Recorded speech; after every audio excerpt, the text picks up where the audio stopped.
7 मई 2025 की तारीख थी। भारत एक नई सुबह के लिए जागा, शांति की नहीं बल्कि दृढ़ संकल्प की। कुछ दिन पहले ही पहलगाम में हुए भयानक आतंकी हमले ने देश को हिलाकर रख दिया था, देश की आत्मा को घायल कर दिया था। उस मनहूस अप्रैल के दिन 26 मासूम जिंदगियां बेरहमी से खत्म कर दी गईं। उनमें से एक थे एक युवा लेफ्टिनेंट विनय नरवाल, जो अपने देश के लिए शहीद हो गए। गम साफ दिख रहा था, गुस्सा एक सुलगती हुई लहर की तरह था।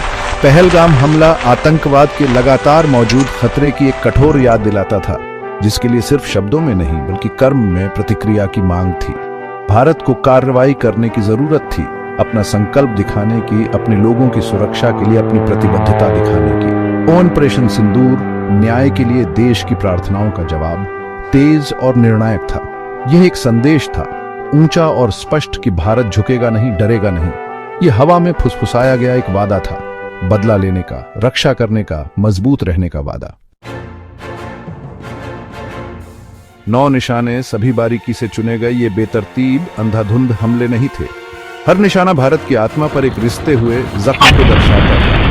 पाकिस्तान और पाकिस्तान अधिकृत कश्मीर में आतंकी शिविर, जैश-ए-मोहम्मद और लश्कर-ए-तैयबा के अड्डे मिटा दिए गए। यह ऑपरेशन भारत की सैन्य शक्ति का प्रमाण था। सटीक निर्देशन हथियारों ने न्यूनतम नुकसान सुनिश्चित किया। केवल आतंकी ढांचे को निशाना बनाया गया था, पाकिस्तानी सैन्य ठिकाने अछूते रहे। एक स्पष्ट संदेश भेजा जा रहा था, यह आक्रामकता का नहीं बल्कि आत्मरक्षा का कार्य था। ऑपरेशन सिंदूर नाम का गहरा महत्व था। सिंदूर शादी का प्रतीक, लाल रंग का पाउडर देश के शहीदों के खून का भी प्रतिनिधित्व। ये लेफ्टिनेंट नरवाल और पहलगाम में शहीद हुए सभी लोगों को श्रद्धांजलि थी। उनके बलिदान को भुलाया नहीं जाएगा, उनके खून का बदला लिया जाएगा। संसद भवन में रक्षा मंत्री राजनाथ सिंह ने गर्जना की, भारत माता की जय। उनके शब्द उस देश के साथ प्रतिध्वनित हुए जो अभी भी दुख से भरा हुआ था, फिर भी निर्णायक कार्रवाई से उत्साहित था। जनता की भावना स्पष्ट थी, ऑपरेशन सिंदूर न केवल उचित था बल्कि आवश्यक भी था। पाकिस्तान ने, जैसा कि अनुमान था, गलत काम का रोना रोया।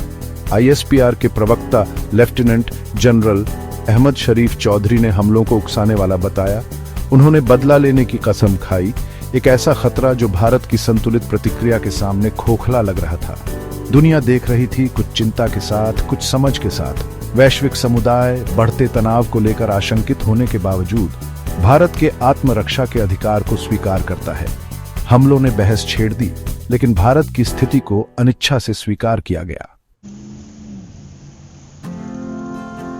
वापस देश में ऑपरेशन सिंदूर के झटके अभी भी महसूस किए जा रहे थे। सीमावर्ती क्षेत्रों के स्कूल बंद थे, जो नाजुक स्थिति की कठोर याद दिलाते थे।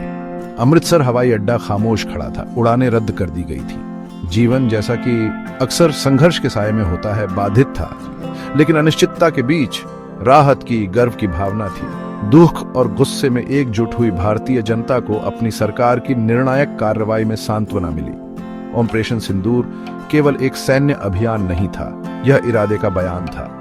यह हर भारतीय के दिल में लिखा एक वादा था, हम कभी नहीं भूलेंगे, हम कभी माफ नहीं करेंगे, हम हमेशा वापस लड़ेंगे।